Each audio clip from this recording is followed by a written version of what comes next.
l'indexation, mais ce n'est pas assez. Ce n'est pas suffisant pour pouvoir gérer toutes ces augmentations à tout niveau, le carburant, au niveau des courses, à tout niveau, quoi. Tout a augmenté, tout, sans exception. On sait bien que, grâce à l'indexation automatique, les salaires des travailleurs augmentent régulièrement en Belgique. L'indexation des salaires ou des allocations sociales, ça n'est qu'un mécanisme de rattrapage, mais un mécanisme extrêmement important. Parce que, notamment dans les pays où il n'y a pas d'index, en France, aux Pays-Bas, on demande parfois à ce qu'il y ait un mécanisme d'indexation comme en Belgique. C'est important pourquoi ? C'est important pour les travailleuses et les travailleurs qui sont actifs, c'est important pour les allocataires sociaux, mais c'est même important pour l'économie, notamment pour le commerce, puisque c'est un maintien de la capacité de pouvoir consommer avec le salaire ou les allocations sociales que l'on reçoit. Mais attention, ce n'est pas une hausse de salaire comme les hausses qui sont négociées lors des accords interprofessionnels, lors des accords sectoriels ou des accords d'entreprise, par exemple. C'est dans ces négociations-là qu'on a vraiment un rapport de force entre le travail et le capital, entre les travailleuses, les travailleurs et les syndicats et le patronat. Het moet eigenlijk een keer gaan stoppen om het geld uit de mensen in zakken gaan te halen.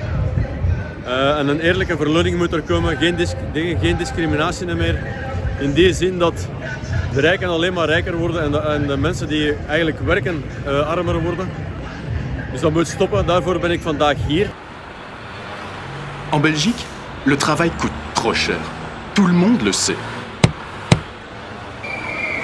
De werkgevers zeggen dat wij veel te duur zijn ook. Hè. En ook dat is natuurlijk niet helemaal juist.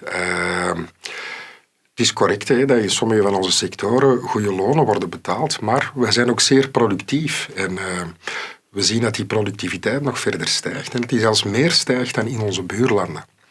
Dat is niet alleen zo voor de industrie, maar dat geldt ook voor onze dienstensectoren. Bovendien is het zo dat die productiviteit veel sneller stijgt dan onze lonen. En dat zorgt ervoor dat er eigenlijk een kleiner stukje van onze rijkdom naar die lonen gaat. Verder is het ook nog zo dat er een zeer hoge subsidiëringsgraad is. Het gaat in totaal om meer dan 9 miljard euro per jaar.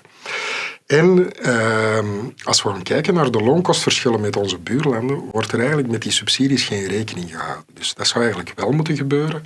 Als dat wel gebeurt, dan zal je zien dat wij helemaal niet duurder zijn dan in onze buurlanden. On veut aussi que la loi de 96 soit modifiée parce qu'aujourd'hui, ça nous permet de ne pas négocier correctement.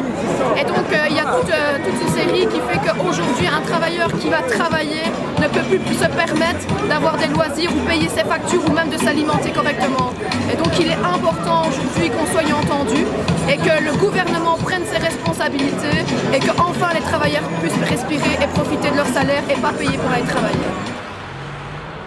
On vient de traverser des années difficiles et des crises à répétition. Donc c'est évident que les entreprises ne vont pas bien. De werkgevers zeggen ook dat ze niet over de middelen beschikken om onze lonen te verhogen of om de index door te voeren. En dat is natuurlijk ook niet helemaal juist. Want we zien eigenlijk dat momenteel de winstmarges zeer hoog zijn.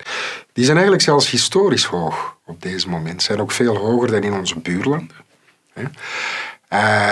Als we naar het bruto exploitatieoverschot gaan kijken, dan zien we dat dat veel sneller stijgt dan de loonmassa. Het is natuurlijk zo dat niet alle ondernemingen evenveel winst maken of dat niet alle ondernemingen winst maken. Maar het is daarom dat wij als ABV tenminste de vrijheid om te onderhandelen vragen.